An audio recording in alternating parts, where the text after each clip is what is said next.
Hey Lauren, here is your pour over instructional video. Excited to be able to teach you how to make the best pour over you can at home. So let's just jump right into it. Okay, so first thing you want to start out with is either your pre-grind coffee beans or your grinder. And a lot of cafes will, they'll pre-grind your coffee for you if you ask. So if you have like you know with like Yellow Dog, like if you have a good bag of coffee, and you ask them, they usually will. And that way you can say like, hey, I'm grinding it for a pour over, and they'll grind it for you. So before you get a before you get a grinder of your own, it won't be a big deal because as long like the store bought stuff is just it gets because it sits on the shelves for a really long time. So it's going to be a lot older, but if you have like a fresh bag of coffee that you buy from a cafe, and then have it ground in-house, as long as you get through it pretty quick, like that's not a big deal. It obviously is like fresher if you grind it yourself, which is what I like to do, and it's like a ritual for me. But if you're still kind of trying to get your setup together and a grinder isn't really in the cards for you, then having the cafe grind it for you is also a-okay. So this also gives me the chance to show off my sexy new grinder. I love her so much. I won't give you like the full specs, but she's very cool. Stainless steel burrs, a foldable handle. So anyways, so I've already set the setting on my grinder. But this is going to be something that you're just going to have to kind of get attuned to whenever you get yours.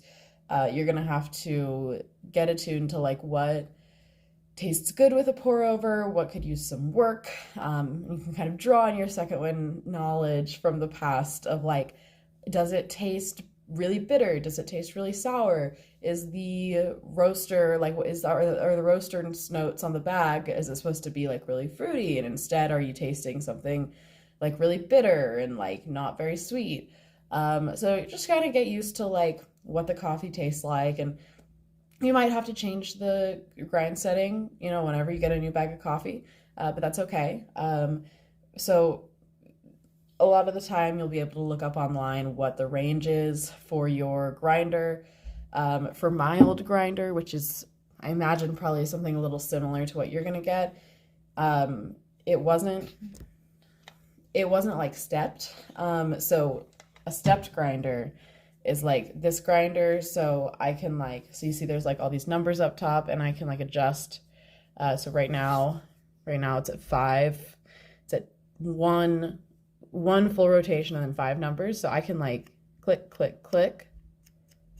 This one you can't. I'm not sure what the Hario Slim is like. If it is a stepped grinder, that is a good thing, because this relies on kind of like friction to keep it in place, and when the grinder ages, it kind of like loses its ability to stay in place. So I would get mornings where I would grind my coffee, and then I would undo the grinder, take it apart, and then discover that like the burr was like super close to it was like super fine, and it tightened itself mid rotation. But if your grinder also is not stepped, that's okay. You'll just kind of have to like get used to it. And like I said, it really only started happening to me when my grinder got to be like 3 or 4 years old. So okay, so let's go ahead and brew some coffee.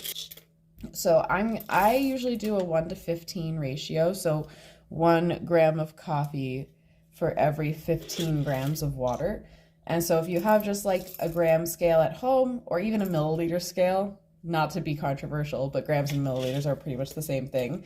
So if you have a gram or milliliter scale at home, that's the easiest way to do this, but I'm sure you could also do the math if all you have is like an ounce scale. It would just be a little less exact, but ounces can convert. You'll just have to do some funky maths. So got my coffee, gonna grind. And you can kind of play around with what you want your coffee to taste like. Some people go up to like 1-to-18 ratio. Some people go down to 1-to-14. I do a 1-to-15 just because it's kind of in the middle. And that's kind of what I've found has tasted the best. But I also haven't tried different ratios with like this coffee, so like you can play around if you want to.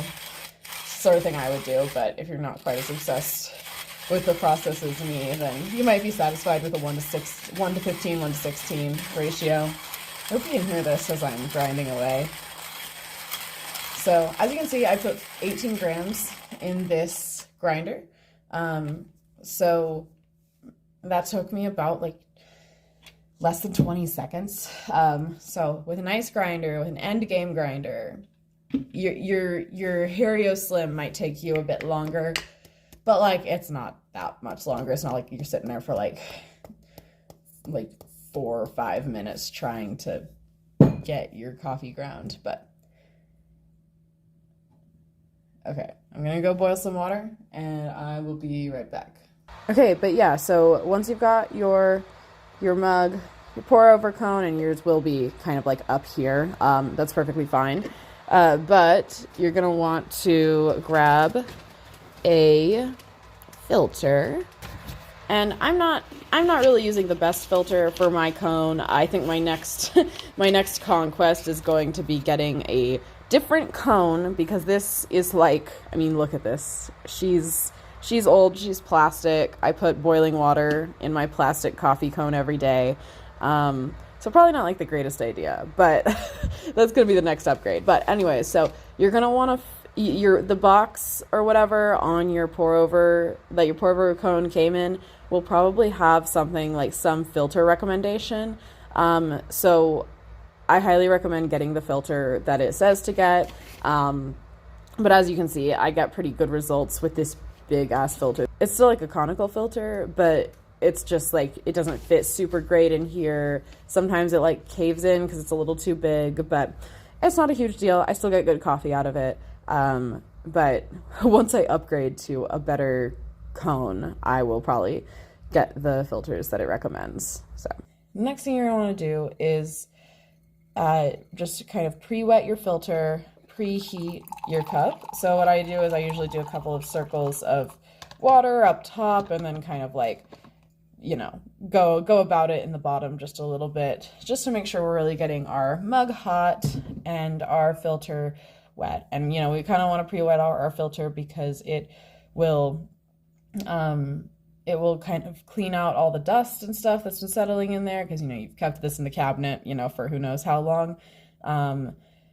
And so, yeah, and it also preheat your cone as well. So now we're going to add our coffee. So however yours goes about getting to the bottom, mine just has this little catch cup at the bottom. It's magnetic. It's very nice. You just dump your coffee in, make sure it's all out of the bottom. And sometimes what I'll even do, if there are some like nooks and crannies you can't get to, I'll just take a little brush. And your grinder may come with a brush. They usually come with a cute little brush, which I think is adorable. And it also helps you just kind of keep your grinder clean. You're going to want to clean your grinder like maybe once every couple of bags. If you're crazy about it, once every bag, just because there are like different tasting notes. You don't want like the coffee dust to, you know, get confusing. So the next thing you're going to want to do is make sure that your coffee bed is even. So I just give it a couple taps and you can see it's like nice and even. There's not a lot of lumps. My grinder's done a really great job of getting all of the grinds pretty even. And so now it's up to me to make sure those even grinds have a flat bed. And so I have just dumped my preheat water, which is something that you're gonna need to remember to do, because if you don't, then you'll be very sad and have watered down coffee. So always make sure to dump your preheat water. Sometimes if I have a dirty dish in the sink, I'll just like dump the hot water in there as like a little pre-clean thing. So it can be useful. But anyways, next thing is you're gonna want to make sure you tare out.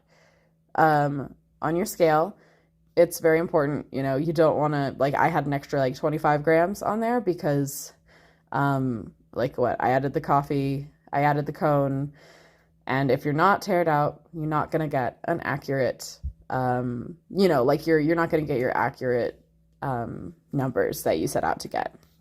So now we're gonna jump into the actual coffee brewing. Yay, we're finally here. So we have our nice warm preheated mug, we have our pre-wet filter, we have our flatbed of coffee, we have water that's been boiled to about 208.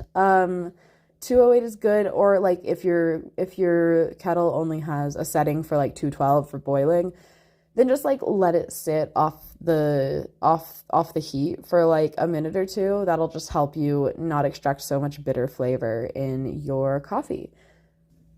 Okay, now we're gonna hit start on our timer. So whatever you're using to time, just hit start. And as the timer starts, you're just gonna want to very slowly, in circular, gentle motions, just pour.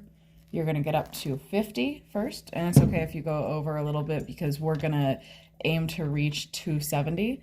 What I did just now is I gave it a little bit of a swirl. You may not have enough liquid to do that with this amount of coffee. This recipe was kind of designed for like a 15 or 16 gram cup of coffee. And so 50 grams might not be quite enough for you to get a real swirl on there. But you're gonna just kind of let that drain through, because what we're doing now, and okay, hold on. And as we hit 45, we're gonna go again. And what that bloom was doing, so what that first 50 grams was doing and kind of letting it sit for a while, that was letting the coffee bloom, letting all of the nice gases kind of float up, and really just, start extracting and getting you the best cup possible. So now you see we got to 100, another 50 grams from 45 to 1 minute. We waited 10 seconds, and now we're pouring to get to 150 or 160.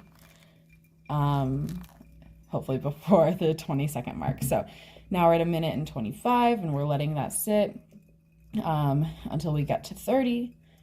Gonna do another 50 grams, and once you get to this stage, it does move pretty quick. Now we're at 200, we're nearly there, and now we're at 40 seconds, so we're gonna let that sit for 10 seconds. 6, 7, 8, 9, 10. Now we're gonna pour. This is kind of gonna be our last pour. We're gonna dawdle a little with this one, just because, like I said, this was made for a 250 gram pour over. So technically we'd be done, but we're gonna get us up to 270.